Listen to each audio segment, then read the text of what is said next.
को जगाया जनपद मुखिया ने। नमस्कार, मैं अंजना, मनसुख टाइम न्यूज में आपका स्वागत है। पेश है एटा से बड़ी खबर। डीएम के जगाने पर जागे मेडिकल कॉलेज के प्रिंसिपल, पहली बार मीडिया को दिखाया चेहरा।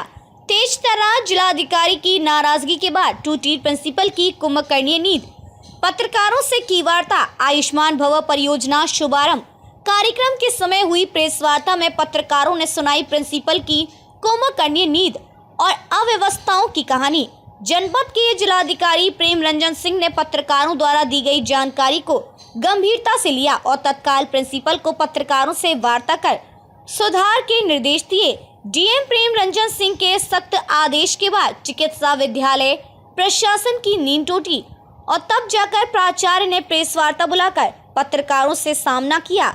चिकित्सा विद्यालय में अव्यवस्था और कॉलेज प्रशासन की अनदेखी जैसे पत्रकारों के तमाम सवालों में घिरे प्राचार्य, मेडिकल कॉलेज में गंदगी, वार्ड में डॉक्टरों की अनुपस्थिति, इमरजेंसी कक्ष बंद, एसी और ड्यूटी के समय स्टाफ कर्मचारियों का शराब के नशे में रहने के साथ तीमारदार और मरीजों से अभद्रता, मारपीट करने आदि समस्याओं के सवालों की लगाई झड़ी। पत्रकारों के सवालों का संतोषजनक जवाब नहीं दे सके मेडिकल कॉलेज के प्राचार्य संदीप कुमार गुप्ता। प्रेस वार्ता के दौरान प्रिंसिपल ने पत्रकारों के अधिकांश सवालों का एक ही जवाब दिया, बोले जांच कर कार्रवाई होगी। प्रेस वार्ता के दौरान प्रिंसिपल सरकार की नीतियों और परियोजनाओं पर जमकर बोले। बहरहाल प्रेस वार्ता के दौरान के नजारे और पत्रकारों के सवालों पर क्या बोले, मेडिकल कॉलेज के प्राचार्य खुद सुने। ये नजारे हैं डीएम की कड़ी नाराजगी के बाद पहली बार पत्रकारों से रूबरू हुए Etah medical college principal Sandeep Kamkar Gupta की भेंट वार्ता की। तो ये थी बबलू चक्रवर्ती की खास खबर। आगे भी बने रहे हमारे साथ, क्योंकि मनसुख टाइम्स न्यूज करता है मन की बात, जन जन की बात। जल्द मिलते हैं एक नए अंदाज में नई खबर के साथ। तब तक हमारे चैनल को सब्सक्राइब कर बेल आइकन दबाएं ताकि छूटे ना कोई खबर। जिला अस्पताल नाम की चीज पिछले 3 वर्ष से यहाँ खत्म हो गई, ऐसी कोई चीज नहीं है। जिला अस्पताल आने वाले समय में आपके शहर में कहीं बनेगा, अभी है नहीं जिला अस्पताल। आपको एक तो क्लियर करो, ये ना थोड़ा जरूरी जाना, क्योंकि ये चीजें क्लियर होना सबसे जरूरी है। जिला अस्पताल नाम की कोई चीज आज एटा में एग्जिस्ट नहीं करती है। वो मेडिकल कॉलेज से संबद्ध अस्पताल है। जिला अस्पताल 2-4 साल में आपका बनेगा, शहर में जहां भी जगह चलेगी वहां बनेगा। नंबर तालमेल पूरा है। अब आप बात करें एक्सरे और अल्ट्रासाउंड की। एक्सरे और अल्ट्रासाउंड की रिपोर्ट ऑथराइज्ड ओनली रेडियोलॉजिस्ट दे सकता है, जिसकी कमी से हमारा यही नहीं, मेडिकल कॉलेज सैफई, जहां मैं 18 साल नौकरी करके आया हूं, वहां भी एक भी सोनोलॉजिस्ट नहीं है, एक भी रेडियोलॉजिस्ट नहीं है। लगातार हम प्रयास करते हैं, ऐड निकालते हैं।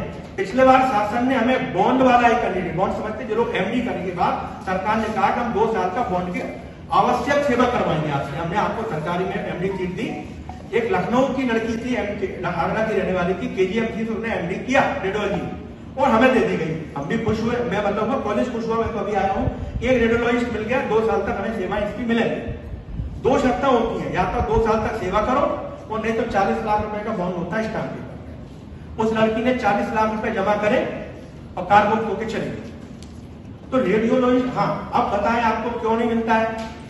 सिर्फ कासगंज से एक रेडियोलॉजिस्ट वहां के प्रशासन द्वारा हफ्ते में 3 दिन के लिए सिर्फ मेडिको लीगल केसेस के लिए अपॉइंट किया। मेडिको लीगल मतलब मेडिको लीगल, वो हमारे सामान्य अल्ट्रासाउंड नहीं करेंगे, उन्होंने मना कर दिया। उन्होंने क्या आपके सामान्य एक्सरे जो हो रहे हैं वो हमारे जितने भी हो पा रहे हैं वो एक्सरे टेक्नीशियंस की मदद से हो पा रहे हैं। रिपोर्ट देने का अधिकार सिर्फ और सिर्फ उसको होता है, रेडियोलॉजिस्ट को होता है। हमने शासन से एक पत्राचार किया है कि अगर वो चाहे में अनुमति दें तो एक होता है पीपीपी मोड पे, पब्लिक प्राइवेट पार्टनर मोड पे। मशीनें हमारी हैं, भविष्य में सीटी भी लग जाएगा, रेडियोलॉजिस्ट नहीं होगा, सीटी टेक्नीशियन सीटी तो निकाल देगा, रिपोर्ट कौन बनाएगा?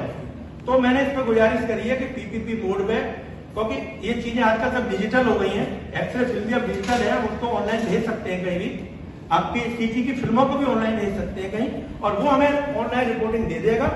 वो उसकी जो भी सरकार दरें तय करे कि एक अल्ट्रासाउंड की इतनी रिपोर्ट है, एक्सरे की पैसा इतना है, तो उसके लिए मैंने अनुरोध किया उनसे, अगर ऑनलाइन, क्योंकि बड़े शहरों में रेडियोलॉजिस्ट की कहीं कोई कमी नहीं है, हर 4 कदम पे आपको एक रेडियोलॉजिस्ट मिल जाएगा। लेकिन जनपद एटा में यहाँ तक मैंने व्यक्तिगत रूप से मेडिकल हॉस्पिटल के सामने ही हमारे प्राइवेट रेडियोलॉजिस्ट हैं, नाम मुझे याद नहीं आ रहा उनका, उनको व्यक्तिगत रूप से बुला के वार्ता करी कि आप रिपोर्टिंग के लिए पार्ट टाइम तैयार हो जाइए। अब आप व्यवस्थित नहीं कर सकते। उनका प्राइवेट बहुत अच्छा चल रहा है, क्यों? मेरी बात हो गई। मैं नहीं, मुझे नहीं पता था किसका चल रहा। मैंने अपने स्तर पर तलाशा, क्या इंडिया में कोई रेडियोलॉजिस्ट है, लोकल होगा, हमारी ज्यादा अच्छा है, कभी भी उपलब्ध होगा। मुलाकात हुई, वो आए, उनसे बातचीत भी हुई, लेकिन वो साथ मना करके चले गए कि माफी मांग गए, कोई आप नहीं कर पाएंगे। तो एक रेडियोलॉजिस्ट, खाली रेडियोलॉजिस्ट नहीं, जो चिकित्सा हमारा पूरा है, वो अभी परेशान है, चिकित्सकों की कमी है। बात एटा की नहीं है, आप कहीं उठा लीजिए, मुद्दे उठते रहते हैं। सरकार कहती है दिल खोल के एनएचएम में उन्हें 5 लाख तक का ऑफर दे दिया, हम 5 लाख रुपए तक दे देंगे, एनएचएम में कोई आ जाए, नहीं मिल रहे। तो हाँ, हमारा प्रयास क्या है, हम सरकार से रिक्वेस्ट कर रहे हैं कि आप पीएमएस संपर्क के कुछ लोग भेज दीजिए। हमारा मेडिकल कॉलेज की जो फैकल्टी है उसके लिए हम लगातार वो निकाल रहे हैं अपने विज्ञापन, जो एसोसिएट प्रोफेसर हर ब्रांच के लिए, क्योंकि बुलाई है। अपनी तरफ से आप क्या संदेश देना चाहते हैं?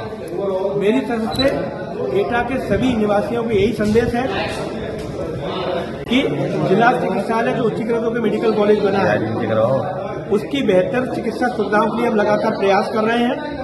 और मैं आपके माध्यम से आश्वासन देना चाहता हूं सभी लोगों को कि यथाशीघ्र जो समस्या है उनका निस्तारण किया जाएगा, और जो अधिक से अधिक पॉसिबल है हमारे स्तर से और शासन स्तर से वो चिकित्सीय सुविधाएं जनपद वासियों को तत्काल उपलब्ध कराई जाए। गंदगी बहुत है मेडिकल कॉलेज में, गंदगी बहुत है।